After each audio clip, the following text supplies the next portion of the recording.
tell you a little bit about myself. You just heard it, but I have a bachelor's degree in engineering, a doctorate in law.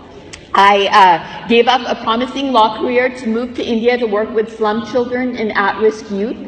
I've won a pageant, actually 2. I am a Facebook influencer. I have 4.8 million fans on Facebook.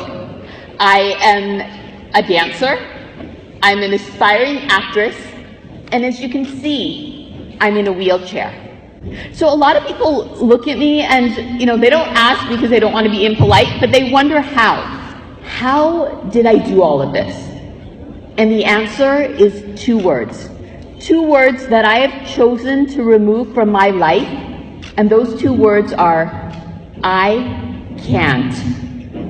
I can't. I said it, you've said it, we've all said it, we've felt it, we've believed it, we've let it hold us back. I was just 10 years old when my family and I were in a devastating car accident. One moment I was sleeping in the back seat of my parents' car with no worries in the world, and the next moment there were ambulances all around and doctors told my parents I would never walk again. I used to sit and cry for hours. After the accident, my first thought whenever I had to learn something new was, I can't. It was so much easier to say, I can't, than to actually try and keep trying, as I had to learn to put on my clothes sitting in a wheelchair. I had to learn how to push my wheelchair. I had to learn how to transfer from my wheelchair to the bed. I had to learn how to face the stares, the whispers, the pitying looks. I felt like my life was over. My dreams were shattered. I was never going to be able to be anything. I was never going to be able to do anything. I could have easily said, I can't, and given up on life. But I didn't. Just 3 months after the accident, I returned to school. I was in the 6th grade. I ran for student body president, and I won. I participated in the school play. I danced on stage. I even participated in sports, all while seated in this wheelchair. I can't.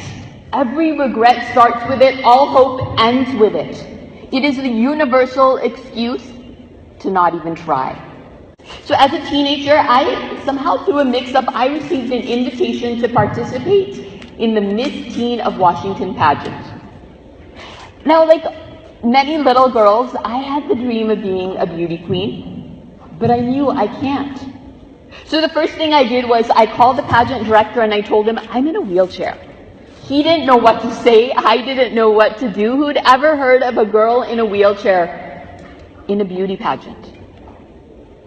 But I tried anyways, and I ended up winning, and I became the first person in the world in a wheelchair to win a pageant where the other girls were not in a wheelchair.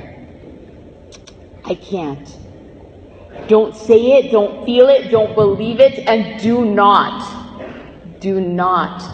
let it hold you back. I was always a straight A student, so after high school, when it came time to go to college, I was terrified. There were thousands of students, and the campus was huge if you've ever been to the UW. I didn't even know how I was going to get from class to class, but I went anyways. And I ended up graduating near the top of my class with a bachelor's degree in engineering, and I went on to law school and I graduated with highest honors. I can't. I didn't say it. I chose not to feel it. I refused to believe it. And I did not let it hold me back. I then worked for one of the world's leading aerospace companies. Many of you have heard of it, Boeing. And I also went on, after law school, I worked for a leading law firm. I clerked for 2 federal level judges. I was on partnership track.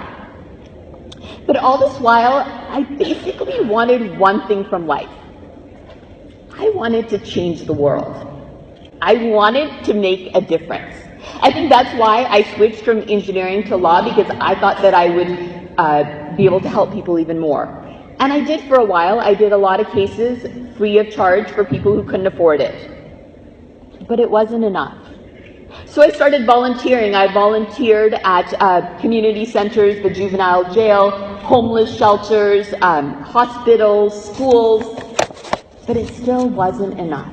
So then I decided to leave my job and I moved to India to work with slum children and at-risk youth. And I haven't looked back since. Where people see me and they think that I need help, I have dedicated my life to helping others. Why? Because I can. I once read that Thomas Edison failed 900 times before he invented the light bulb. I read that Michael Jordan was rejected from his high school's varsity basketball team. Oprah Winfrey, she was fired from her job at a TV station and told that she would never have a career in television. But all these people went on to be hugely successful because they refused to say, I can't. You know, whenever I talk to people about my life, a lot of times people say, I wish I could do something like that. And I always ask them one question: what's holding you back? And today I want to ask all of you, what's holding you back? And I'm sure if you were to answer this question honestly, it would include the two words, I can't. I can't because I'm too young. I can't because I'm inexperienced. I can't because I'm not rich enough, because I'm not talented enough, because no one's going to listen to me. I can't because I don't know how. I can't because I'm just an ordinary person. I can't. What if Malala Yousafzai had said, I can't? I'm too young. I'm just a girl. No one's going to listen to me. What if Mother Teresa had said, I can't. I'm not a doctor. I don't have a lot of money. I'm not even Indian, so how can I work in India? What if Martin Luther King Jr. had said, I can't. No one's going to follow me. Who's ever heard of a peaceful revolution? I'm just an ordinary person. Today, I want to encourage you guys throughout life, whenever you think or you start doubting yourself, just remember two words: I can.